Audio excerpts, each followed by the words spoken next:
You know the scene, right? A university auditorium, a pretty well-known speaker, a crowd full of students. It's something that happens all the time. But what happens when that totally normal event explodes into pure terror in just a few seconds?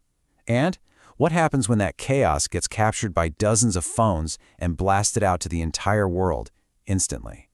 That's what we're going to unpack today. Almost immediately, as that footage started spreading like wildfire online, one single question just dominated everything. It framed every argument, every single discussion. Was this just a random, horrible tragedy, or was it a deliberate, targeted attack? And honestly, that question is right at the heart of the huge storm that followed.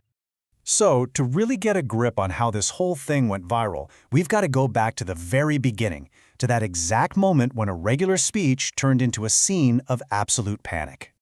Let's just break down how incredibly fast this all went down. So, the event kicks off, everything's normal, Charlie Kirk is speaking to the audience, then, bam, gunshots ring out. Immediately, it's just total chaos. People are scrambling, trying to find safety. And within moments, you can see security rushing in, trying to get a handle on the situation. The whole thing, from normal to nightmare, it all happened in a matter of seconds. And this isn't just some news report description. Eyewitnesses said the scene was just chaotic, with students ducking under chairs, people screaming. That kind of first-hand account really gives you a sense of the sheer terror and confusion that must have filled that room. But here's the thing. The story didn't stay inside that auditorium. In our world of social media, the tragedy itself was really just the starting pistol. It was about to explode into a global, digital spectacle. The key thing to understand here is the speed. I'm not talking hours or even 20 minutes. We are talking about minutes. Within just a few minutes of the shots being fired, raw footage from phones in that audience was already popping up on huge social media platforms all over the world. It's just incredible. And you can probably guess the platforms that sent this thing into orbit. Of course, it was the ones built for speed and going viral: YouTube, TikTok, and Twitter. Each one basically became a pipeline for raw, unverified, and often really graphic clips of what happened, getting pushed out to millions of people. This super fast, unfiltered spread just completely bulldozed what's known as traditional media gatekeeping. You know, normally, editors, producers, they check information, they vet it, before we, the public, ever see it. Well, in this case, there was no filter. None. The public saw everything, raw and in real time, before a lot of news outlets even knew what was going on. So, when you have literally millions of people watching this horror unfold on their phones, an intense, polarized online firestorm was pretty much guaranteed, right? The arguments over who was responsible and what it all meant, they started almost immediately. And right at the heart of this online debate was this really fundamental conflict. On one side, you have the argument for unfiltered information. The idea that the public has a right to see things as they happen. No filter, no media bias. But on the other side, you've got the argument for platform responsibility.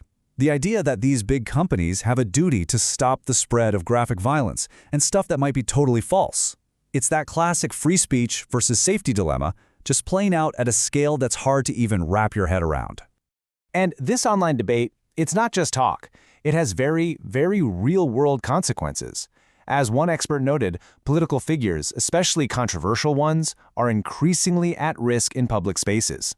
This whole incident is just a terrifying reminder of how a really heated online climate can spill over into actual physical violence. Okay, so let's pull back from the digital firestorm for a minute and get back to what was happening on the ground, where that initial shock started to turn into an official investigation and a massive search for answers. You've got to imagine what investigators are dealing with now. They are wrestling with some huge questions. Was this politically motivated? Was the security on campus even close to what it should have been for a speaker like this? What was the shooter's motive?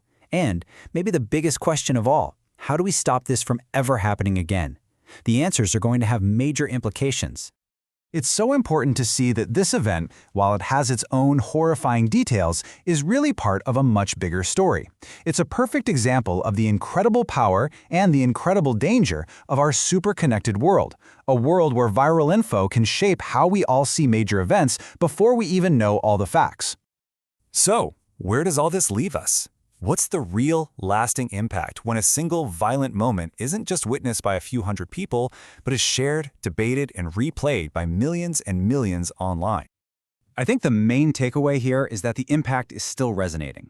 Even while law enforcement was pleading with people to be cautious and not share unverified stuff, the event had already lit a fire under these huge conversations we're having about political rhetoric, about safety in public, and about our really complicated relationship with social media.